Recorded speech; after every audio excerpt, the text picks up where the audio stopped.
was this shaggy dog of a tree. Is it a Christmas tree? I have no idea what that is. Christmas deck, you know, in terms of Christmas, as they know it, was only with a tree would only be a burgeoning factor in society. Yeah.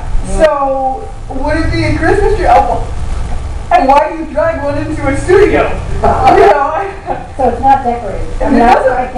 When we blew it up, it didn't look decorated. It just looks like a really shaggy tree. Shaggy tree. Maybe it's an ancient order of forest. Yes.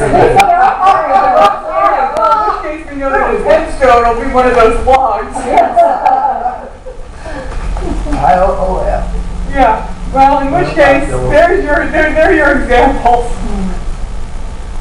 Okay, so then we have the 1875 pattern fatigue blouse, and what is it? It's a blue wool officer's fatigue blouse, and it's got a red insert in the chest,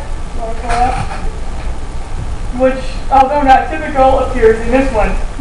The buttons are from Hortzman manufacturer.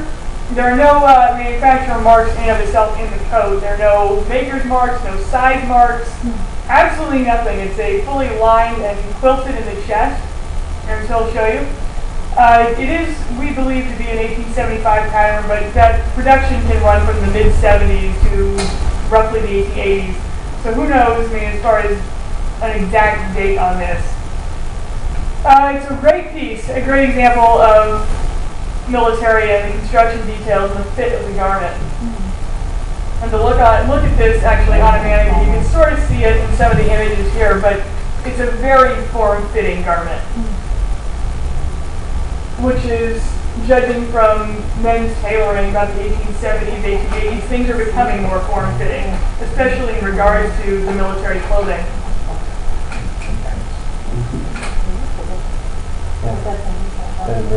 So the sack coat was an aberration. Well, the sack coat, the 1860s sack coats are basically a holdover from the 50s. They still have very tight sleeves, they have very tight arms, and that's almost still hangovers from like the Mexican War period with that tight form fitting. It's not form fitting. This has real seams to it. If you look on the back, you'll actually kind of see where the princess seams on that. Yeah. They're wide, and you'll see them come down on both sides. The sack coat doesn't do that. It's got seams on it, but it's not bodily form fitting. It's just very tight in the sleeve and tight in the arm. This is a much more extensive. This is an officer's fatigue anyway. So reproduction sack right here. yeah, but this is something of a fashion forward repro. It's got nice coat sleeves and itself, but. The funny part about it is when you talk about looking at, say, sack coats or even like a Richmond Depot jacket, military clothing in the 1860s, ultimately they are all garments, and you got to look at them as all garments. The Confederates, for whatever lack of supplies they may have or lack of ability, because they're starting from scratch, they're able to start from scratch in a very good way. And their uniforms, especially things like the Richmond Depot stuff, comes out with a decided coat. There you can see how form fitting it is. And how the skirt is actually a little fuller down here. Yeah. And these are non-functioning. Well, the sack coat fit in with the new armies, three sizes fit everybody. They're not as fitted. Well, they're not as fitted, and they're because it's a holdover style. It's nothing. I mean, you look at the sack coat the Union Army's running, and you look at the Confederate service, any of their stuff coming out of the Richmond depots are having a huge coat sleeve on these things. They're tailored, within an inch of their life for style.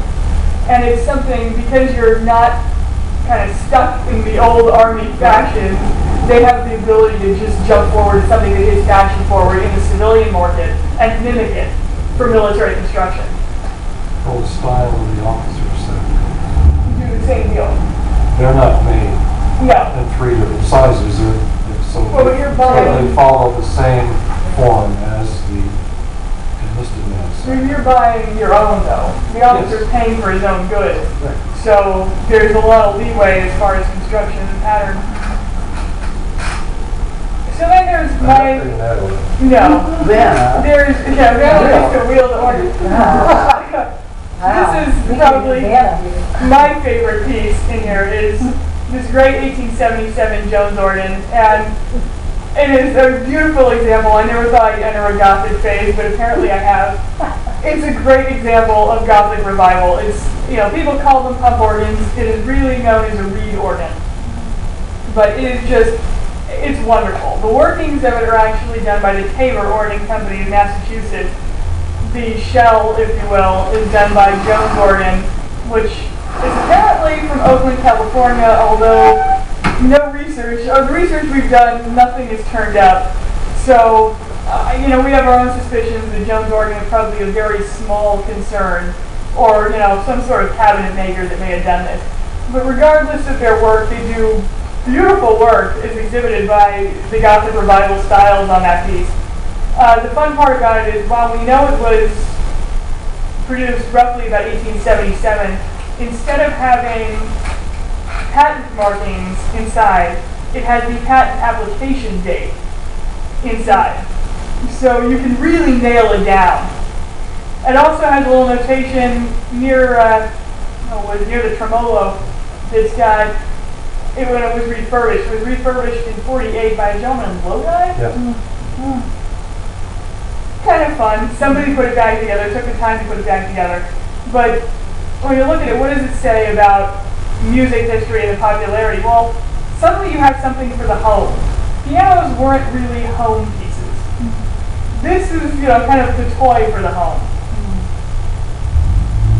What does it tell us? Well, the general expense of pianos is really why they weren't home for the home market.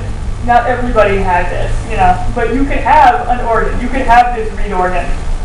And what else does it talk about? It talks about local construction, certainly not just here, but kind of anywhere. People were cranking out reed organs to meet the demand. It seems like a short-lived period when you look at, you know, the length in which the reed organ was really popular. But hey, people enjoyed them. So that's kind of the great example of that. What I really kind of ultimately ties everything in with this to me is the gentleman that we bought this from, I guess, was in some sort of house demo and walked into the house in Woodside and it was left there. Somebody expected to have this demoed with the house. Oh, and it works. It does. It's fully functional.